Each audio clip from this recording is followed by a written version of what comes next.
But when an opposing team hits what appears to be a home run, I turn away and listen to the broadcast and just hope for the best. Like a pitcher when he gives up a big hit where he doesn't even turn around to look to see where the ball's landing because he knows it's a home run. No, sometimes it has to work. Sometimes, you hear the crack of the bat and it looks like it's going far, especially if you're in stadium, probably when you're at home too. Just know. Yeah. And you're like, oh man, I don't need to see it. Hello, welcome back to another episode of That Can't Be Right, a podcast about exploring structural wrongs, cultural oddities, and wild opinions.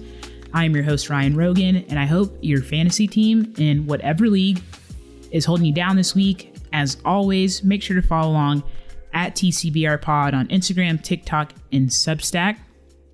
No Patreon yet, so the best way to support the show is to follow along. Leave a 5-star review. Tell a friend.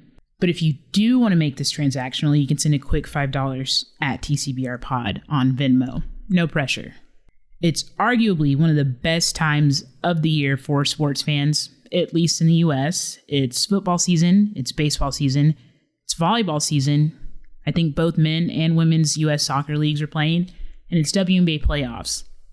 That's to say nothing of any international leagues, European soccer leagues. I just don't know anything about them. If you're a fan, you can watch sports all day, every day. And when it comes to watching sports, I know some people take it very seriously.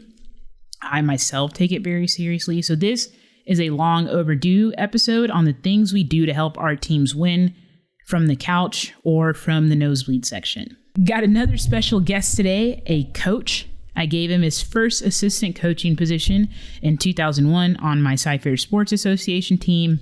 He's gone on to have great success at Millsaps College, University of Nebraska Omaha, Rhodes College, and he's recently taken over the women's basketball program at Johns Hopkins University. My brother, everybody, Coach Rodney Rogan. Is this when I speak? Yes. Yes. Hey, I'm excited to be here with you on this lovely podcast, TCBR for life. TCBR for life. Is that going to be our next tattoo? Yeah, a tattoo, a shirt. Let's talk merch. Let's talk merch. Coach, brother, Rodney, you're a sports fan. Mm-hmm. You played basketball collegiately, and now you coach. What are some superstitions you've held in your different roles in sports? Well, one that I had when I was a player, which probably makes no sense, I would always be one of the last people in the locker room, and I always put lotion on in the locker room before my hands because you can't go out there being ashy. But with that comes hands that can be a little sweaty and wet, because you're not ashy, which is great.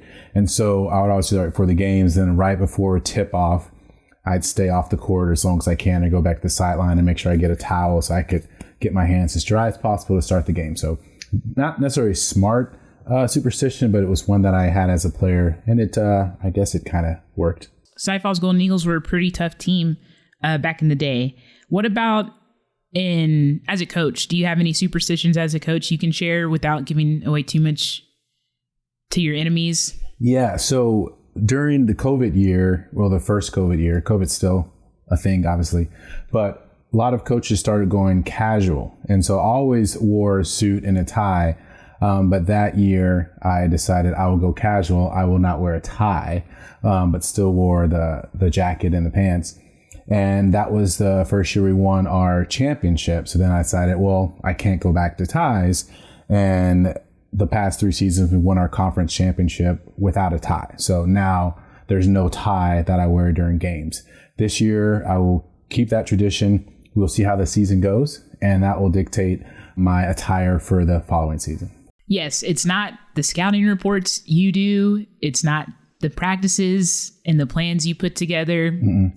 It's not the hustle of your players. It's definitely the ties. Yes. And that's what I tell them. I say, just so you know, we're going to win because I'm not wearing a tie. I guess you can't write a book anymore. What's your secret to winning? Not wearing a tie. Not wearing a tie. I mean, it's worked the past 3 seasons at Rhodes. So why would I change that? So that's probably the biggest one. I did take a risk one year and I changed my glasses.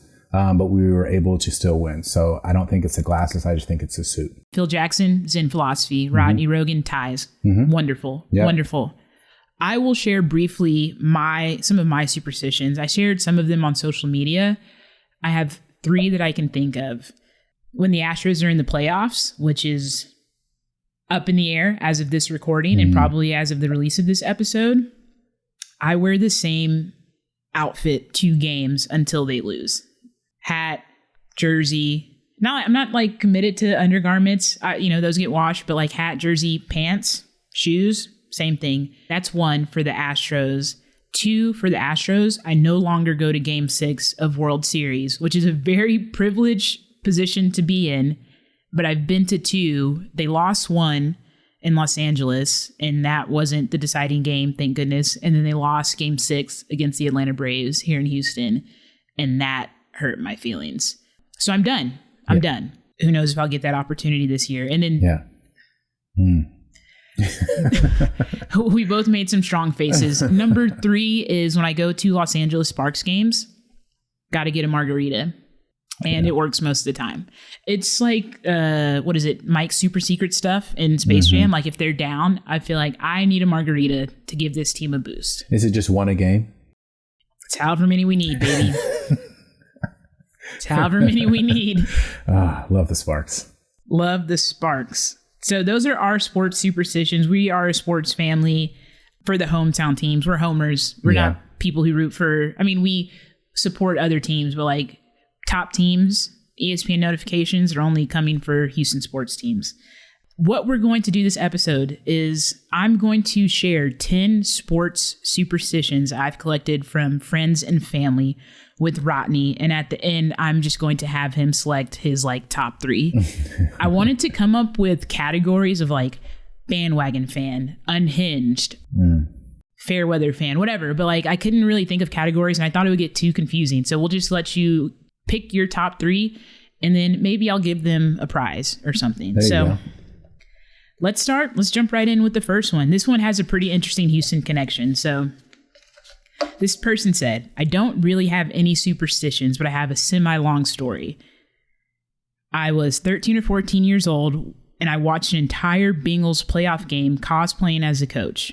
I was arguing with the refs, calling plays, talking to the offensive coordinator in the booth, coaching up guys on the sideline. My parents thought I had lost it.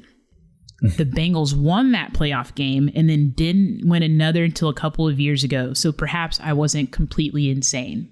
It's good to really get into it, right? Act it out. You're a part of it. I think energy is real, right? And you were trying to send that energy to your team. So I don't think that's crazy at all. Okay. Supporting the Bengals. That's where he lost you? Yeah, that's where lost me, but Jason, thanks for sending that one in. Fun fact, if the math is right, I think they were playing the Houston Oilers in that game. Oh, yes, because their playoff success, long gap between being successful. So that's Jason's. That's the first one. Cosplaying as a coach in your living room. Yeah. Cool. Is that Sam Weiss? Who knows? It was. And the game was in 1991. Oilers lost, of course. Yeah. And the Bengals got Joey Burrows, one of my favorite football players that I can definitely name. Mm-hmm. But next, we have one from good friend Christy. If I'm wearing a jersey or shirt and my team gets blown out, I throw it away. Throw it away. Sometimes I'll change it mid-game if I'm at home to avoid throwing it away. But when the Astros beat the Dodgers, I walked by a dumpster and walked the rest of the way home in an undershirt. So this person is a Dodgers fan. This person is a Dodgers fan, and the submission beat was in quotes. For Astros beating the Dodgers. Why would they be in quotes? They beat them. The Astros are the 2017 World Series champions. Yes, I think their contention is that the Astros were caught using nefarious means. Mm-hmm. And their team just wasn't caught. And also their team's payroll was astronomically high. Sure, they lost. Yeah. But yeah. But to get back to the point. Oh, I'm sorry. That's right. This is not an Astros podcast. Superstitions. No. Superstitions. How do you feel about Christy just throwing away the shirts if her team gets blown out? I like it because obviously that shirt has bad mojo. It's not helping her team win. It doesn't bring good feelings, right? It's like the decluttering lady. thank you for this gift. This shirt was great for me, but it doesn't do anything for me now. Throw it away. 100% on board with that. On board, making notes. Excellent. Thank you, Christy, for that submission. Next, this is actually a player superstition, which I thought was pretty interesting. I wouldn't carpool with the person if we lost our last game that we carpooled together. Whenever they drove, they lost. Whenever they carpooled, they lost their lacrosse match. That's smart. That's smart because you have to switch things up. Everything as a coach, as a player, you're always trying to find ways to win, and nothing is too big or too small. So that person might have, had bad music playing. Who knows what it was? Maybe because you carpooled, it took longer to get there, so your legs were more cramped. But yeah, switch that up. Get a new car. Yeah. Get a new car. Great advice. Great advice. I think it's perfect. Okay. Thank you, Nick, for that one. Jumping to one from Dan, an Eagles fan. No memorabilia of past contests celebrating anything shy of a championship. I wore a 2005 NFC Championship Eagle shirt during the most recent Super Bowl, and they lost, just like 2005. Never again, only wearing championship memorabilia if and when the team makes it to the postseason. Yes, it's like setting goals, I want to be a millionaire or something like that. If you set the goal to be a millionaire, maybe you won't be a billionaire, which billionaires are bad. I think we can agree that they're not necessarily good for the world. But yeah, AFC or NFC championship, you're in the Super Bowl. You're trying to win. And so don't wear that shirt. That's not the ultimate goal for NFL teams. So why would you even buy like a conference championship shirt? You know what I mean? So would the solution be to skip the conference championship shirt and just get one of those tattoos that say Philadelphia Eagles 2024 Super Bowl champions? Yes. You're speaking it into existence. Permanently on your body. If you're happy with a conference championship, then by all means celebrate it. But then you can't be mad if you don't win the Super Bowl if you're celebrating a conference championship. Okay, Rondo. I don't know that reference. Who was it saying, why are we hanging like conference championship banners in the rafters? I thought it was Rondo, but I take that back. You should celebrate everything you can. You should celebrate that. So celebrate the NFC championship, AFC, all that. It should be celebrated because that energy will then propel you to hopefully win the Super Bowl. Just don't buy it though. Dan, if you're confused, here's our advice. Celebrate it. Don't buy the shirt. And my thinking is also just get a tattoo. Mm-hmm. Commitment. Perfect. Again, thanks again, Dan. Next, we have one from Phil. Not checking my phone while I'm at church. Wondering if God will smite my team for me looking at the phone instead of paying attention to the sermon.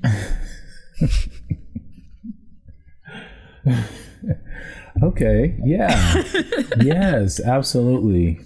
They always say don't talk politics and religion. So I won't. But I don't know. I feel like nowadays, a lot of times phones are on Bibles and iPads, all that kind of stuff. So like if you go to church, you got to embrace technology. And if you so happen to get an ESPN notification, I think that's God telling you it's okay, right? He's given us these tools. So check your phone for your score. Don't stress yourself out. You're stressed out in church. You don't need that. Just check it. Just check it? Yeah, just check it. Wonderful. Wonderful, wonderful. That's from Phil, concerned about checking his phone in church. Next up, this one came from Twitter. I don't know this person. I'm not going to say that. I'm going to say their name once, carefully, and then I'm not going to repeat it again. The username is Buck Fuffalo. So like I said, that's a tongue twister I don't want to mess up. This is what he shared yesterday. My family does a tequila shot for every Dolphins touchdown. Today's historic win has me rethinking tradition, and actually he mistyped me to be. And that's a result of the tradition, I'm sure. How you feel about that one? Wow, yeah, because they scored 70 points yesterday. The Sunday, this was after this was recorded. Gosh, I don't know. It's like, how often is your team going to score that many points? So it's like one of those once in a lifetime things. When's the last time the Dolphins won a Super Bowl? Like was it the perfect season way back then, or did they win some other ones? Which was 1976. Did they win with Mr. Marino? No. Dan, unfortunately, great quarterback, did not get it done. Miami Dolphins. I'm going to Google Miami Dolphins Super Bowl wins. Nope. 72? 72 and then 74. So it's been a long time since the Dolphins have won. I think it's fun if you are a family or whoever, if you drink, but also have to, you might need to look at the results at this point. And I don't know when they started this tradition. If they started it in the 70s when they were winning, that's maybe one thing. But if you've been doing it for a while, they haven't won. I don't know. It's also like it's binge drinking. That can be dangerous. I mean, 10 shots, that's not good for anyone. So I don't know. I'll give my rankings later. I don't think this one is very high. To be fair to Mr. Fuffalo, they did decrease the volume of the shot as the afternoon went on, because it was also a pretty early game. Yeah. Yes. And that's smart. I mean, that is smart. I'm glad they thought about it, and hopefully they hydrated and were eating as well. Otherwise, it's dangerous. It could get dangerous. And a question on this subject: there are definitely sports where you can do this safely, and then there are sports where this would be a terrible idea. What other sports would you consider including a celebratory shot for scoring? Yeah, I think maybe you could do it for a dunk for your team, not maybe combined dunks if you're doing like NBA. You can't do threes anymore the way teams are shooting threes. Home runs. Yeah, I think home runs is a good way to celebrate that. I like it. That's a safe one. Yeah, because people aren't using steroids as much. Hopefully the balls aren't also juiced. Yeah. So that's a safe bet. Maybe aces and volleyball, And that's aces strictly on serves. Yes, aces on serves. So, you only get a handful of those. So I think that's a safe way to have a little bit of fun. I love it. Okay, so tequila, cool it. Hopefully your team doesn't have too many historic wins. Do we know what during kind the of season. Tequila? Was it like top shelf at least? Because, that makes a difference. I'd have to look it up. Okay. Let me check his Twitter post right now and see what I can find out. Yeah. Hard-hitting journalism for you That Can't Be Right listeners. Yeah, it certainly makes a difference, if you know what I mean. I was able to find an answer to the question, what tequila was Mr. Fuffalo drinking? Tequila Ocho, additive free.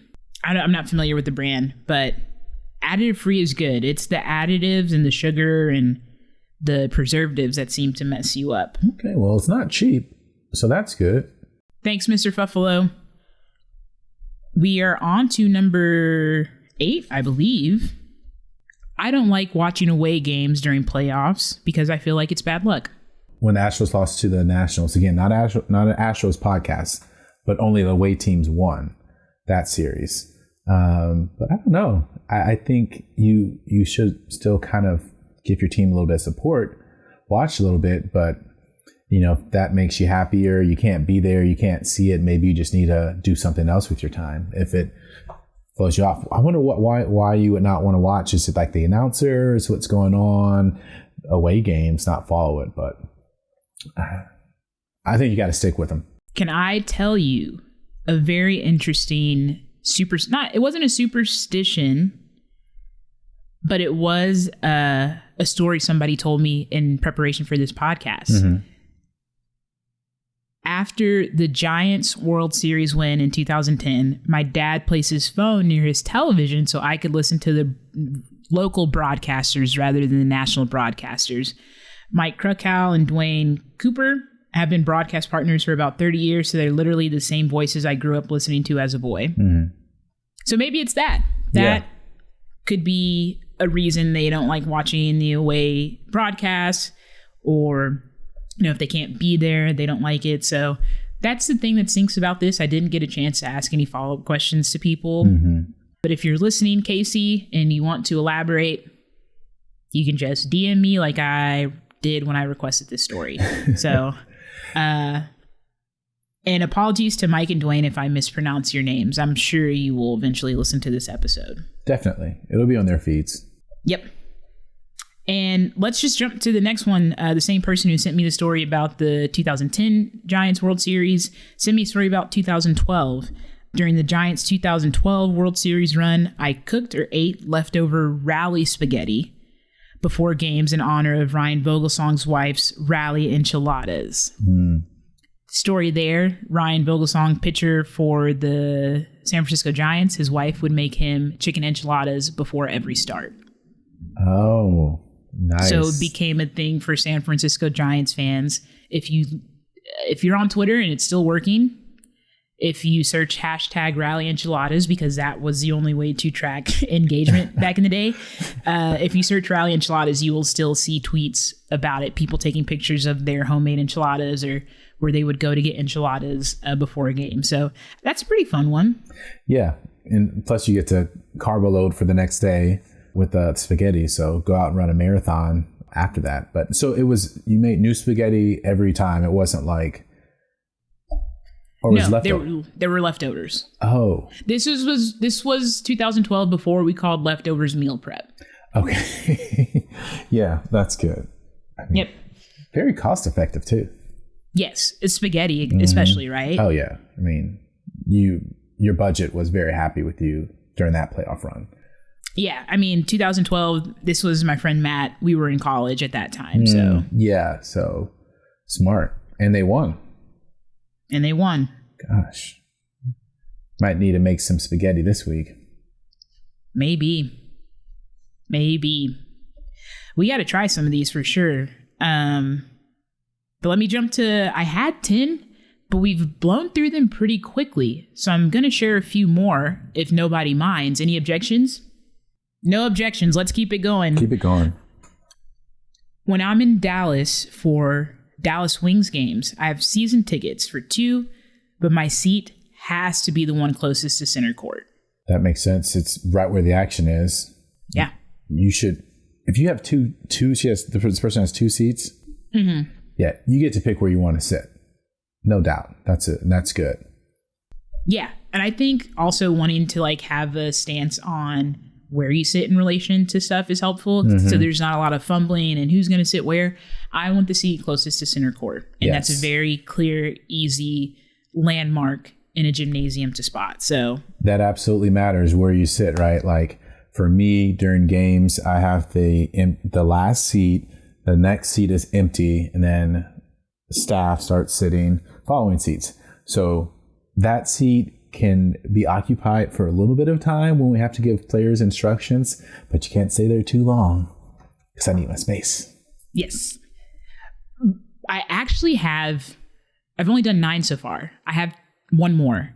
But before I get to number 10, which I think will be something a lot of us have in common, do any of these resonate with you, or any of these ones like you have done, would do, or maybe have done? Let's focus on have done, or any of these things you've done or done something similar.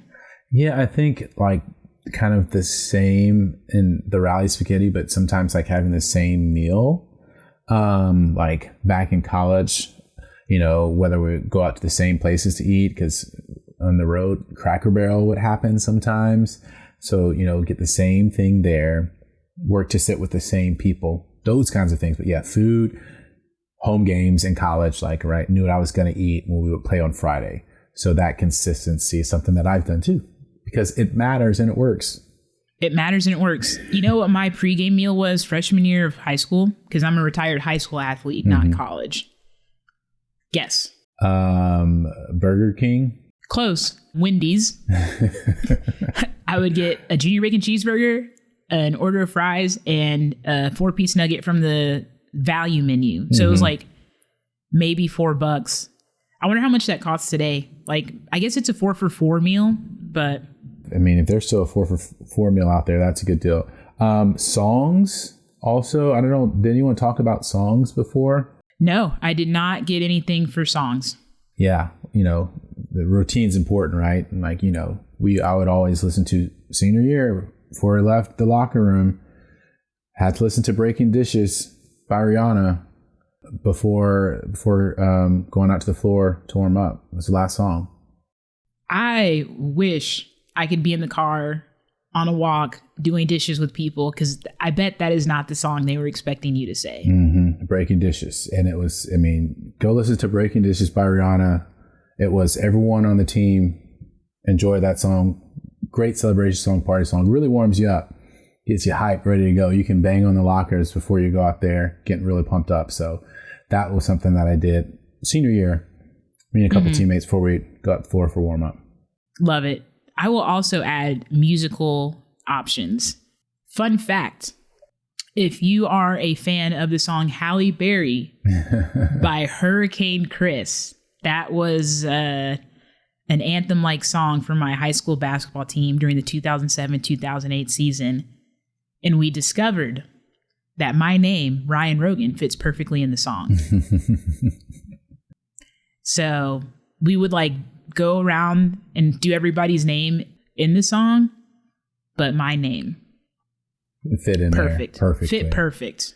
Music is very important to sports, of course. Like I went to University of Pittsburgh, but a lot of other sports teams do it. You have Sweet Caroline. Mm-hmm. Pitt would sing that after, I think, the third quarter at football games, and then there would be a mass exodus. I think the Boston Red Sox do it. A couple of teams do it. Mm-hmm. So you have that. I think Don't Stop Believin' was big for the Giants during their like early 2010 World Series era. It kind of experienced a resurgence thanks to Glee during that time period. So, I mean, I had never heard it, I don't think, before those moments. So yeah, I don't know if I had either. Those certain songs that just weren't in our wheelhouse. Yep. But yeah, music is important, and I am surprised we didn't get more music related superstitions, but I did focus it on the fan experience. Ah, yes. So that's kind of my bad. But if you are a former athlete, an athlete, and there's a song you have to listen to before you go on the court, when you're warming up, before you leave the locker room, let me know what your theme music is. Maybe I'll make a playlist. So let's jump back into the superstitions we got. I'm going to read one, which is kind of a summation of several that I got. If I'm not watching the game and my team is up and I turn the TV on, if something happens, I turn the TV off. I stop watching the game. Essentially, if I'm not watching the game and they're winning, I don't just get to start watching. If I start watching and they start losing, I change the channel. That's like 3 submissions of several that I got in that vein. Where it's like, if they're winning, can't mess up a good thing. Oh, yeah. I'm kind of the same way because I have not lived in the cities where my teams are a lot of times, or I'm like busy with, basketball or whatever stuff. So like if I check in, a lot of times it's even like checking the score, but I will like check and see what's happening, whether it's on TV or just the app, and they're up.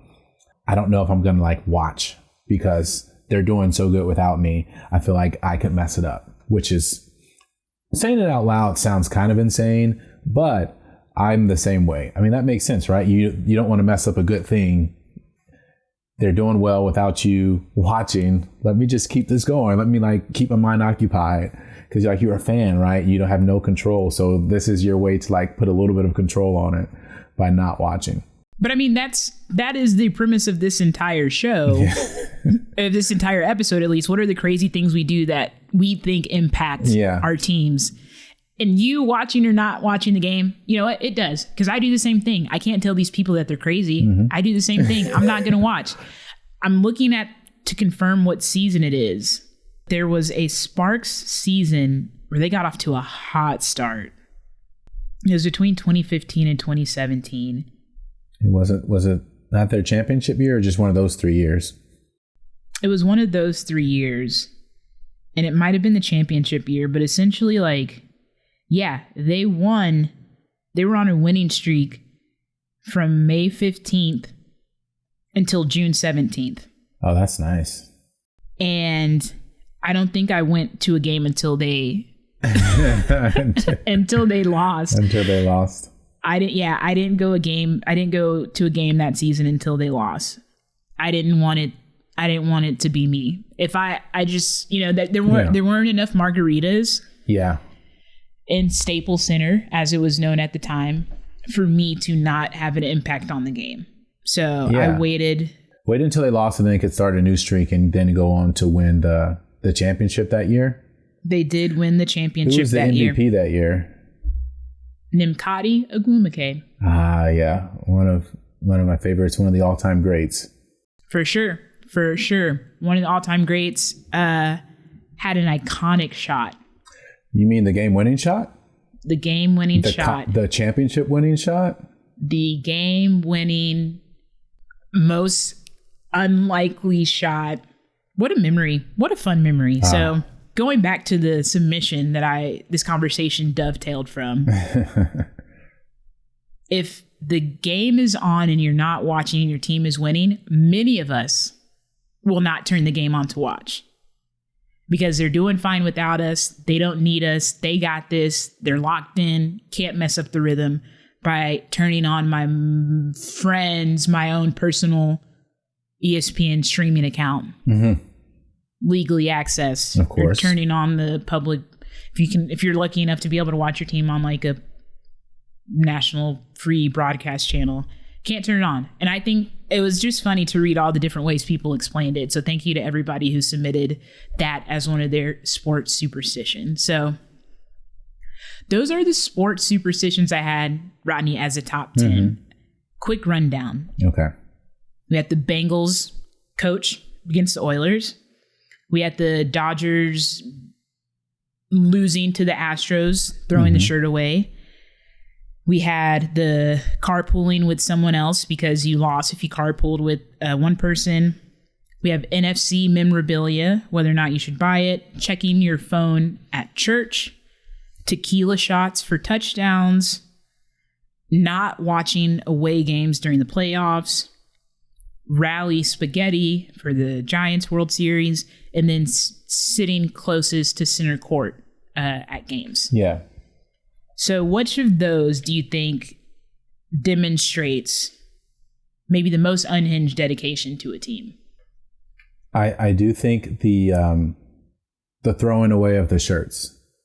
The throwing away of the shirts. I think that's next level. I think it shows devotion, dedication. I mean, you're investing in the team and your fandom in a big way. And if you decide that this shirt or whatever I bought, it needs to go in order, to help my team doing that. I really like that. It's symbolic. It's tangible. Do you know what I mean? Mm-hmm. That's kind of my favorite. That's my favorite one. Wonderful. Congratulations, Christy. Thank you for submitting that one. I am honestly surprised Rodney picked it because of the animosity towards the Astros. And I will have to think long and hard about an appropriate gift to send you to commemorate this win. But again, thank you so much. I think that's it. Is there another one you have in mind? Let's do your top three because we still have a little bit of time. So let's do your top three. Yeah. Well, again, first, throwing the shirt away, Dodgers fan or not, I think that's awesome. Number two, I really like the rally spaghetti. I think that's something where, a fan it's a tradition too, right? You can have this spaghetti, you can do the meal prepping, whatever you want to call it. I like that because you know what you're going to get, you know what you're going to be eating for this team to help your team win during the game. So I really like that one as well. I think those are my top two. I don't know. I think the obviously the drinking one is interesting, but the person who did the coach who did all the coaching on the sideline, I would love to know what that person does now. He's a film writer, director, and podcaster, Jason. Okay, so the creativity has always been there. This person is a performer. Good. I really like that one. What ages? Do you know what ages that was? He said he was 13 or 14. Okay, yeah. In 91. He also has a really cool story about Dennis Rodman, and I will ask him to get the link to that. Okay. And I'll share it in the show notes. But Jason's a good guy. University of Pitt grads. We have 2 University of Pitt grads in the top 3, actually, for those of you who are counting. But wow, you didn't know that. So I did not. Hail Pitt. Hail to Pitt. Oh, see? Hail to Pitt. Hail to Pitt. Yeah, get it right. Get it right. There's not a lot of things I can do for that school, but I can make sure that people don't confuse it with Penn. Mm-hmm. And that we get the slogan right. And you could also donate. I'm sorry, what? Folks, because we have a few more minutes, I did want to share a couple of other submissions we got just to give people some shine and thank everyone for submitting them. First, not watching the game at the same location if we lost the last time I watched there. I think that's fair. Mm-hmm. I watched one of the World Series games at home, the one where Lance McCullers kind of, I think, was tipping his pitches, people revealed. And then I was like, okay, can't watch any more World Series games at home. Mm-hmm. Have to go to the bar. Upside Pub. That's my spot. If I miss a game when I'm watching a playoff series and we win, I can't watch the rest of the series. Mm. That's from my friend Kenny. Thanks, Kenny. Next, we have always need to have wings or pizza on football game day. Always same seat on the couch. Mm. And I can't watch another game during the game. Like I can't, no NFL Red Zone, no flipping channels at halftime. Yeah. This is a Steelers fan, so it's Terrible Towel, Yinzer, no longer Heinz Field. I don't even know what it's called anymore, but that's the dedication. We have 2 more that I'll share. This only applies when watching baseball games on TV, but when an opposing team hits what appears to be a home run, I turn away and listen to the broadcast. and just hope for the best. So it's like a pitcher when he gives up a big hit where he doesn't even turn around to look to see where the ball's landing because he knows a home run? Okay, yeah. Yeah. You know, sometimes it has to work. Sometimes, you hear the crack of the bat and it looks like it's going far, especially if you're in stadium. Probably when you're at home too. Then you're like, oh man, I don't need to. Yeah, I don't need to see it. So, everybody, those are some sports superstitions we have. I think we covered a lot of them that I was expecting in terms of like outfits, checking the score, watching at different places. I expected more of like, you can't watch with us, or like, I don't watch with this person. Oh, well, as you know, I just moved. And my newest friends here live down the street. I'm pointing down the street, and they're Ravens fans. Well, he's a Ravens fan, and his partner, she is not allowed to watch with him. So sometimes she has to, leave the living room or wherever because she, bad luck. But she also thinks it's great because then she doesn't really have to watch the games. But it's funny that that's one of their little traditions. Like, you can't watch the game. You're bad luck. Yeah. Go away. Yeah, but it's fun to think about it from like the fans' perspective. I know there's a lot of them, but I've hear so much about athletes, their superstitions or coaches, but to hear like talk about fan stuff is pretty funny. Thinking about our parents and how they watch our games and even your games today, like home side, visitor side don't matter. Our dad might stand near the entrance for the entire game if he can, mm-hmm. or our mom is just going to go back and sit by herself. Like it's the same, and it's not even a superstition or anything, but like when I went to your games, y'all were playing maybe in the conference tournament that was at your school. It's like, I wore this today, I gotta wear it tomorrow. Yeah, that is funny to think that like of all the games that I've coached and played, I don't know if like our parents have sat next to each other. Have been next to each other during the games. That's pretty funny. Our father is a very vocal fan. He can be, yes. He can be. He can be a very vocal fan.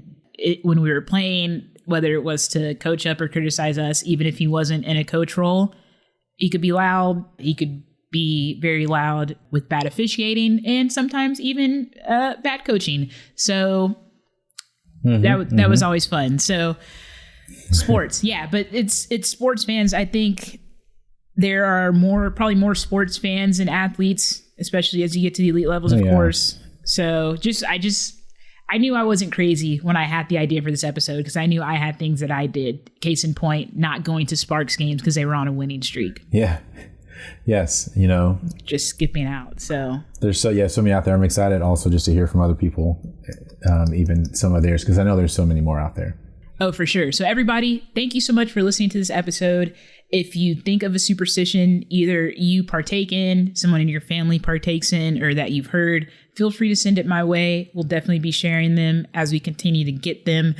Again, if you like this podcast, subscribe, follow wherever you get your podcasts, leave a review, tell a friend. You can catch me on TikTok, Instagram, and Substack at TCBR Pod. And everybody, if you're listening, wish Rodney a very great season. If you live on the Atlantic seaboard, I might be in your city catching some of his games this season. And if you see me in the same outfit, no, you didn't. Yeah, 2-3 hour radius from Baltimore. That's where all the games will be. So come on out.